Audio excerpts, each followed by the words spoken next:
Chốt. Free wifi. Chốt. Vậy lúa ra đi password. Excuse. Đi phải bộ một leo. Cái sao gua nó cái bài gì đi free wifi info. Phải. Một leo bộ ra đi password nó bộ đi. Bộ đi lắm. Bà cháu số mình. Bà cháu số mình.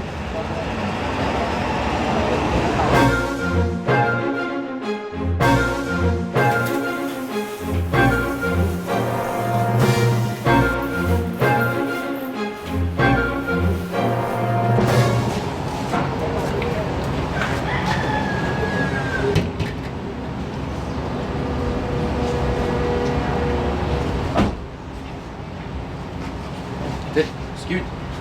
Araw mga pakorok ni. Umay. Cháu số mình. Ôi phá câu phải chứ mình. Cháu số mình. Eh dah sila pusing tadi. Ôi phá câu phải chứ. Ano pun ba?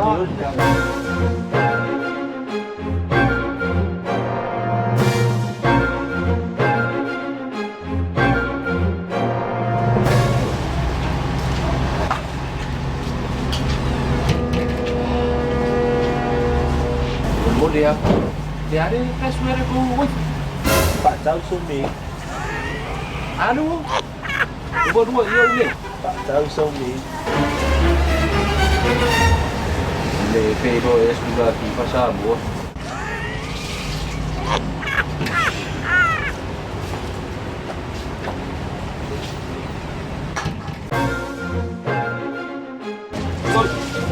Ini orang macam ni. Sudah tegak. Phá rồi bộ. Phá rồi bộ.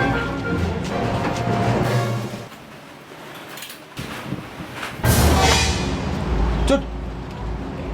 Chốt, usuk. Fere security dia sa aku rumah.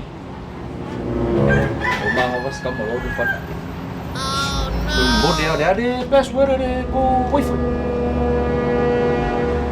Pak cháu số mình. Là cháu số mình. À đâu có ruồi một दिन mà yêu mình. Một दिन mà yêu mình. Fere security đang cô rumah. Udah proses kala fa ku yaoi. Kalau walu ka marfat. Ada password cô wifi. Pak cháu số mình. Chốt. Rồi. Fica na mão com o manager. Você com o manager? Wah kalau lebih kecil dia dah mau ngasuh. Kalau que fica na mão do manager, nere que se malam banyak ada free wifi. Kaya Mumbai ro 5 ka kaya. Kan miso ro mai. Semua manager. Sol balik dia oi, skop dia ada ilmu ni kan ngoi ya oi. Bos. Thì còn một môn này sẽ hôm sau rồi. Còn kia nó mày ở đây để free cô wifi. À nó kêu mày gì đi. Không phải xin đeo quy đeo security đây mà muốn đi product pass. Thì mày phạt cháu số mình. Phạt cháu số mình. Nếu mà đi mày yêu apa yang phạt. Ya apa ifam mga kaya apa yung ya de. Pa may phạt cháu số mình. Phạt xin đeo qua đâu xua đi phụ được qua đây password cô wifi phá một một.